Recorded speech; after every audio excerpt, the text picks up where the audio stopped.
Civil servants, जो प्रशासनिक पदों के मार्फत देश को नीति निर्देशित करते हैं, देश में अधिशासन की एकरूपता बनाए रखते हैं। राष्ट्र निर्माण में यकीनन इनकी बुनियादी भूमिका होती है। भारत की दक्षता, लोकतांत्रिक मूल्य और विकास व्यापक रूप से इसी प्रशासनिक टीम और सिविल मशीनरी द्वारा ही निर्धारित किए जाते हैं। सरकारी कामकाज में सिविल सेवा अधिकारी नीति सूत्रीकरण, नियमन और कार्यान्वयन की जिम्मेदारी उठाते हैं। सिविल सर्विसेज को संविधान के आर्टिकल 309, 310 और 311 के तहत मान्य और परिभाषित किया गया है। IAS और IPS समेत 23 सेवाएं ऑल इंडिया सिविल सर्विसेज के तहत आती हैं। सिविल सेवा अधिकारी सरकार और नागरिकों के बीच की सबसे अहम कड़ी होते हैं। ये विकास के क्रम को बनाए रखते हैं। प्रधानमंत्री नरेंद्र मोदी ने बीते वर्ष 16वें सिविल सेवा दिवस पर आयोजित कार्यक्रम में सिविल सेवा अधिकारियों की भूमिका को इस अमृतकाल में सबसे अहम बताया था। ये एक ऐसा समय है जब देश ने अपनी आजादी के 75 वर्ष पूरे किए हैं।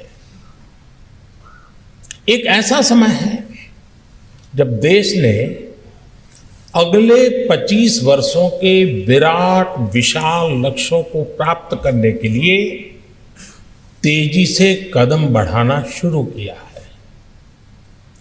देश को आजादी के इस अमृत काल तक लाने में उन अधिकारियों की बड़ी भूमिका रही जो 15, 20, 25 साल पहले इस सेवा में आए। अब आजादी के इस अमृत काल में उन युवा अधिकारियों की भूमिका सबसे बड़ी है जो अगले 15, 20, 25 साल इस सेवा में रहने वाले हैं। इसलिए मैं आज भारत के हर सिविल सेवा अधिकारी से यही कहूंगा कि आप बहुत भाग्यशाली हैं। 21 अप्रैल 1947 को लौह पुरुष सरदार वल्लभ भाई पटेल ने दिल्ली के मैटकॉफ हाउस में स्वतंत्र भारत में सिविल सेवकों के पहले बैच को संबोधित किया था। इस तिथि को भारत सरकार हर साल सिविल सेवा दिवस के रूप में मनाती है।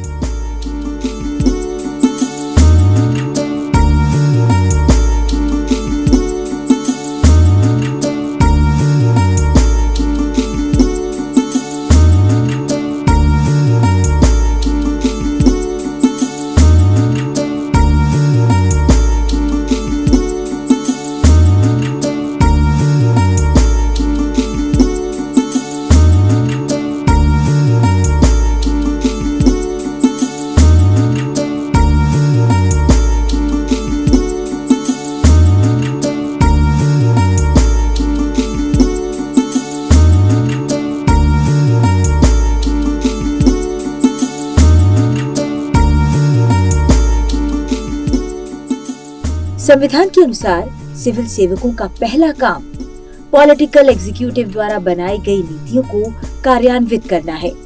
इनका काम नीति निर्माण में परामर्श और तकनीकी सहायता प्रदान करना है और साथ ही नियम और विनियम तैयार करना है। सिविल सेवक विशेषकर IAS अधिकारी संबंधित मंत्रालय के प्रभारी मंत्री के साथ नीति निर्माण, कार्यान्वयन और दैनिक कार्यों में महत्वपूर्ण भूमिका निभाते हैं। इंडियन रेवेन्यू सर्विसेज यानी भारतीय राजस्व सेवा का संबंध भारत में राजस्व संग्रह से है, इसलिए ये सबसे महत्वपूर्ण सेवाओं में से एक है। सिविल सर्विसेज का एक अंग है भारतीय विदेश सेवा यानी कि IFS। संचार और कूटनीति के लिहाज से ये देश की सर्वोच्च सेवा है। वहीं भारतीय पुलिस सेवा यानी कि IPS अधिकारी देश की आंतरिक सुरक्षा, सार्वजनिक सुरक्षा और कानून व्यवस्था में महत्वपूर्ण भूमिका निभाते हैं। एक IPS अधिकारी राष्ट्रीय एजेंसियों जैसे intelligence bureau, research and analysis wing, raw, आपराधिक जांच विभाग CID और केंद्रीय जांच ब्यूरो सीबीआई में भी काम कर सकता है। उपराष्ट्रपति जगदीप धनखड़ के मुताबिक सिविल सेवाएं शासन का आधार है और ये देश में सरकारी नीतियों के कार्यान्वयन में एक मौलिक भूमिका निभाती है। That at young age you are not in a position sometimes to withstand the onslaughts which the law does not permit. I will appeal to all of you never to be emotive about it, because the challenges you will face are the challenges that emanate for the entire country. If you carefully go through the rules of 1968 and read them and live by them right from day one, I am sure you will be spinally very, very strong. Your conscience will be very clear. हाल ही में उपराष्ट्रपति जगदीप धनखड़ ने संसद भवन में आई 77वीं IRS batch को संबोधित किया। Bharat is changing, and the increasing presence of women officers, I can see them all around. Very impactful. Is a testament to the same. Presence of 35 women officers in the batch, comprising 38% of its strength, is reflective of the change we all are seeing on ground. Particularly, we witnessed it in full glory on 26 January 2024 at Kartavya Path.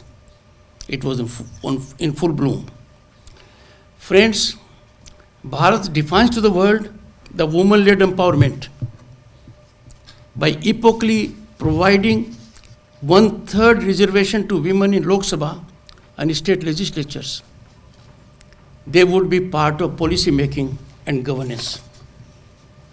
This is a historic change, a change that fructified after 3 decades of struggle.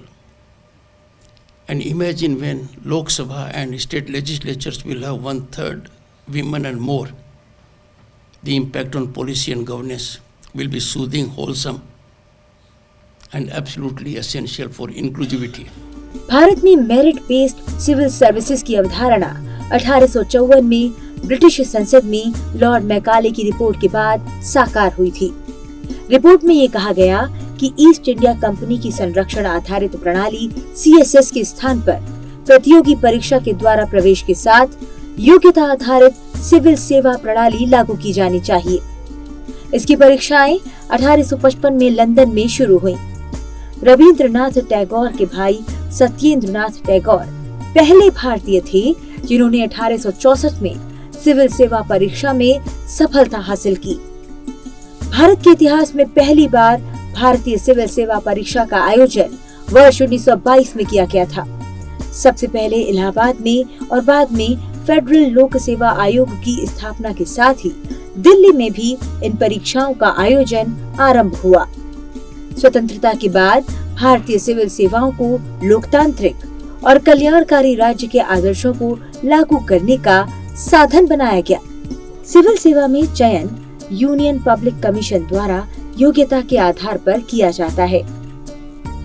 आइए जानते हैं civil सेवक बनने के लिए आपको क्या करना होगा। सिविल सेवक बनने के लिए आपके पास किसी भी मान्यता प्राप्त विश्वविद्यालय से कम ग्रेजुएशन की डिग्री होनी चाहिए। एक उम्मीदवार के लिए 21 वर्ष की न्यूनतम आयु सीमा जरूरी है।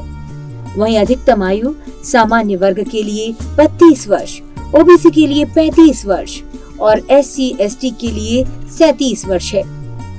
सिविल सर्विस एग्जाम में मुख्य रूप से 3 स्टेज होती हैं: प्रीलिम्स, मेंस और इंटरव्यू।